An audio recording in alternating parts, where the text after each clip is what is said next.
자아가 죽기 시작해야 하나님이 인도하십니다. 룻기를 묵상하십시오. 우리는 약속의 땅에 있어야 합니다. 주님이 계신 곳입니다. 그러나 사람은 베들레헴에 흉년이 든다고 자기 마음대로 자기 계획을 세웁니다. 핑계는 흉년일 뿐입니다. 어려우니까 감사하지 못합니다. 내 마음대로 안 될 때 성질나고 감사하지 못합니다. 주의 약속을 잊어버리고 자기 맘대로 모압 땅으로 내려갑니다. 엘리멜렉은 약속을 버리고 아비의 소생, 즉 자기 계획을 따라 인간적인 방법으로 갔습니다. 엘리멜렉이 죽고 두 아들도 다 죽고 나오미에게 소망이 없어졌을 때, 그의 혼이 완전히 다 무너졌을 때, 아무것도 의지할 것이 없을 때 소식이 들렸습니다. 베들레헴에 풍년이 들었다는 소식이 들렸습니다. 그때에 들려옵니다. 인간적인 계획이 다 무너지고 다 망하니까 그때서야 비로소 하나님의 계획과 인도하심이 시작이 됩니다. 하나님은 베들레헴에 계십니다. 룻은 지속적으로 인도함을 받습니다. 인도함을 받을 때 중요한 것은 갈 바를 알지 못했으나 순종함으로 묵묵히 가는 것입니다. 하나님은 가나안 땅에 계셨지만 아브라함이 갈 바를 알지 못했습니다. 하나님은 거기 계시지만 나는 가보지 않았습니다. 갈 바를 알지 못합니다. 그러나 거기엔 하나님의 명령이 있기에 순종하는 것뿐입니다. 룻은 지속적으로 말도 안 되는 순종을 합니다. 인간은 의지할 대상이 있으면 하나님의 이끄심이 안 들립니다. 인간이 그렇게 강합니다. 남편이 죽어도 나오미는 아직도 못 깨닫습니다. 그래서 하나님께서 나오미랑 계속 싸우십니다. 하나님이 지속적으로 싸움을 거는데도 나오미는 결코 지지 않습니다. 우리 인생이 빨리 깨닫고 하나님께 가야 하는데 결국 두 아들까지 다 죽은 후에 그때서야 깨닫습니다. 베들레헴의 소식이 들려올 때 이게 하나님의 이끄심이구나 그때야 깨달았습니다. 그리고 그때부터 돌아오려고 합니다. 이때부터 나오미가 하나님과의 싸움에서 주님, 내가 두 손을 듭니다 라고 합니다. 인생 가운데 자존심이 있어서 참 어렵습니다. 마지막에 나오미는 이혼의 생명을 죽였습니다. 그때 하나님의 회복의 이끄심이 시작됩니다. 수르보니게 여인이 주님, 나는 개입니다 라고 고백한 것처럼 개라고 인정해야 이끄십니다. 그 여인이 나는 개라고 인정하니까 딸이 귀신 들림에서 해방되고 회복이 시작됩니다. 주님은 그럴 때까지 우리와 싸우십니다. 우리는 환경이 더 악화되기 전에 환경과 상관없이 내 안에서 빨리 무너져야 합니다. 내 안에서 나 자신이 빨리 무너져야 합니다. 여러분, 환경이 꼭 나를 힘들게 해야 그제서야 무너지실 것인가요? 하나님이 나를 쳐야 무너지실 것인가요? 아니죠? 아멘. 나오미의 삶은 하나님이 살아계신지 아닌지도 모를 만큼 비참한 상황에서 아직 회복되지도 못한 상황에서 며느리 룻에게 복음을 전했습니다. 내 코가 석자인데도 불구하고 복음을 전해야 될 때가 있습니다. 내 꼬라지는 엉망인데 그런 상황에서 주님은 나더러 복음을 전하라 하십니다. 나오미가 비참한 상황에서 다른 사람에게 복음을 전했더니 그 사람으로 말미암아 내 삶의 형편을 회복시켜 주십니다. 나오미는 비참한 상황에서도 며느리 룻에게 복음을 전했습니다. 정말 힘든 연단 가운데에서도 복음을 전했더니 하나님께서 내 중심을 보시사 하나님의 방법으로 나를 회복시키십니다. 이게 나오미입니다. 연단받고 고난받는 과정 속에서도 하나님은 살아계십니다. 그러니까 우리가 해야 할 것은 해야 합니다. 아멘. 맨날 상황이 좋고 부자가 되고 집을 사고 이래서 복음을 전한다면 거짓말입니다. 내가 어려울 땐 하나님을 안 믿는 것입니다. 꼭 회복해야 그때 가서 복음을 전할 것인가요?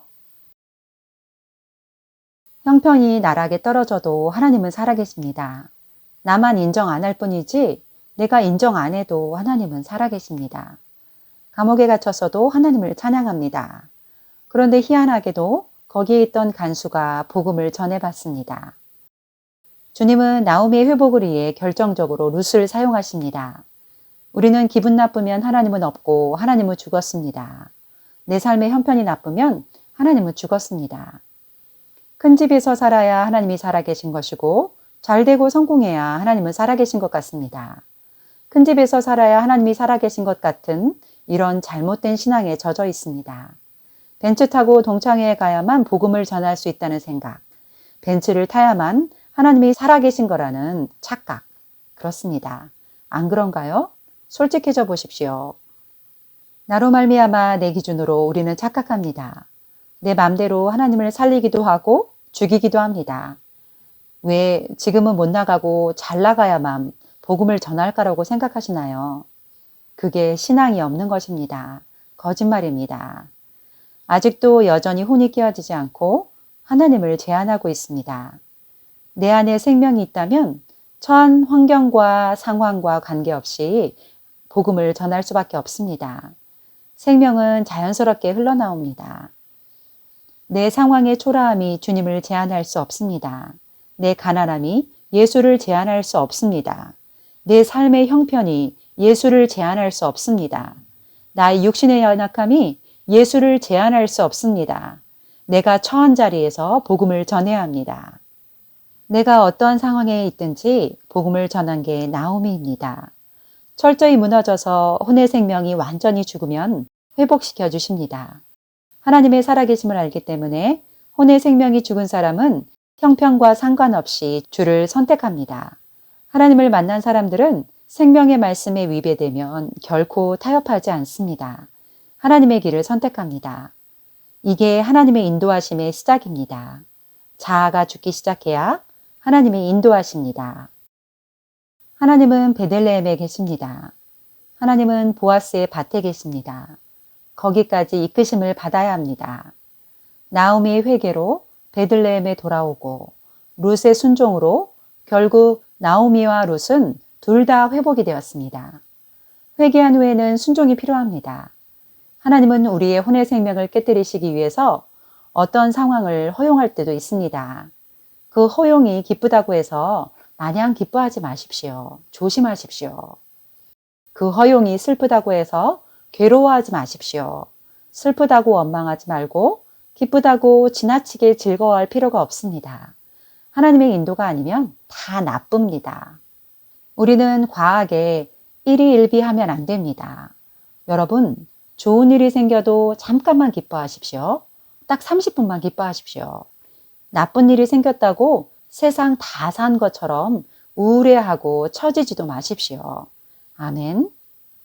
우리의 자아의 본성이 하나님과의 싸움에서 깨어질 때 하나님은 분명한 목적지에 계시면서 우리에게 오라라고 하십니다. 그래서 우리는 주님이 계신 꼬린 지점으로 나아갑니다.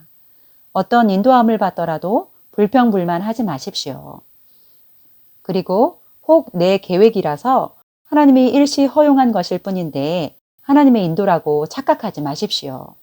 하나님과의 싸움에서 고집스럽게 야곱처럼 버티면서 안 깨지려고 하지 마시고 빨리 깨지십시오. 그 싸움에서 빨리 자아를 죽이십시오. 룻이 결정적으로 보아스의 아내가 될 수 있었던 이유는 보아스의 권면을 들은 것에 있습니다. 보아스의 발 아래에만 있었습니다. 엘리멜렉은 어떤 어려움, 어떤 유혹이 있어도 베들레헴이라는 떡집에 있었어야만 했습니다. 모압 땅이 좋으니까 갔습니다.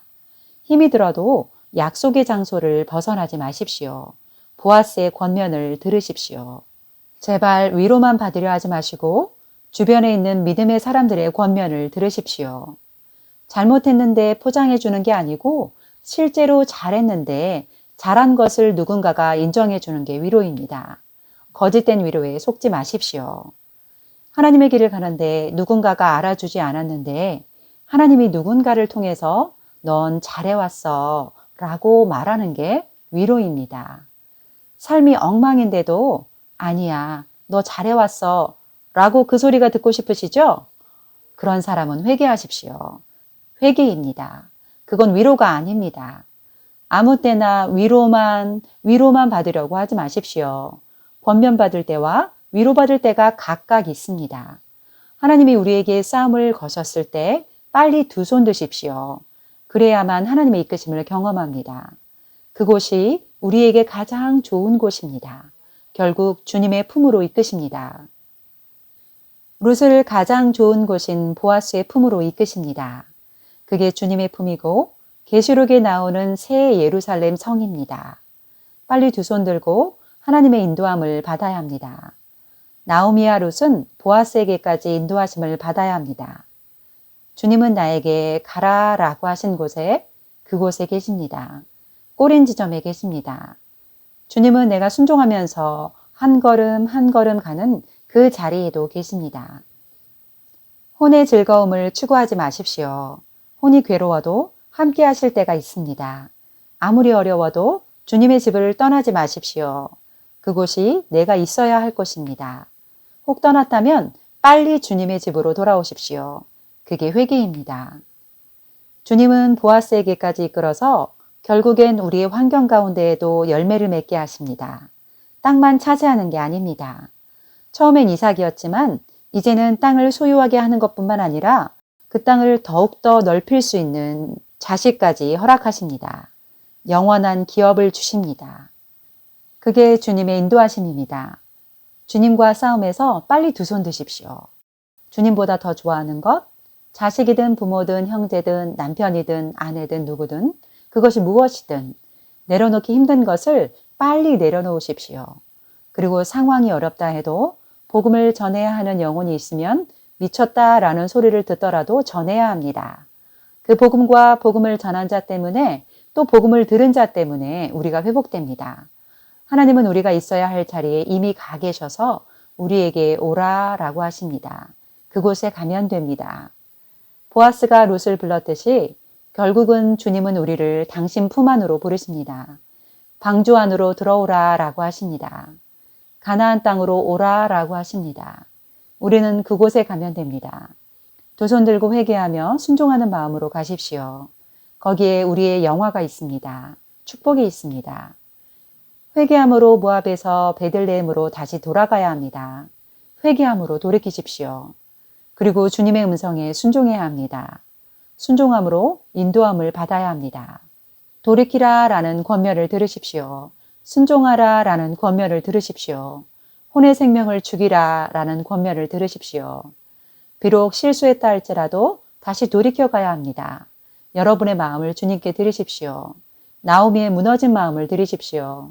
타협하지 않는 룻의 마음을 드리십시오.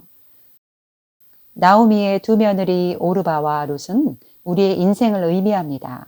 오르바도 주님이 계신 베들레헴에 가는 분명히 주님이 계신 곳으로 가는 과정에 있었습니다. 그러나 오르바는 중간에 멈췄습니다. 가는 과정 속에서 오르바는 여전히 자기였습니다. 대부분의 그리스도인들이 오르바입니다. 하나님의 인도하심에 대해서는 여전히 압니다. 아는데 자기 자신만 압니다. 누군가 더욱더 강한 힘이 나타나거나 누군가 강권하거나 할 때에는 하나님을 선택하지 않습니다. 대부분이 오르바입니다. 여전히 신앙의 중심이 내 중심인 사람입니다. 내 회복, 내 축복, 내 건강, 오직 나, 오직 자신입니다. 그러나 룻은 나는 오직 어머니의 하나님을 섬기겠다 합니다. 룻은 여전히 주님입니다. 여러분이 아무리 힘들어도 내 회복하는 데에만 관점을 두고 신앙생활하게 되면 오르바처럼 됩니다. 오늘 말씀을 중심에 새겨 들으십시오. 주님, 제가 하나님의 인도하심을 받기 원합니다. 제 인생의 길을 인도하여 주십시오. 내가 가장 처절하고 비참할 때라도 오히려 더 주님을 노래하고 복음을 전할 수 있도록 도와주옵소서. 나의 상황과 상관없이 하나님은 살아계시오니 실제로 살아계신 하나님을 전할 수 있도록 도와주옵소서. 아멘.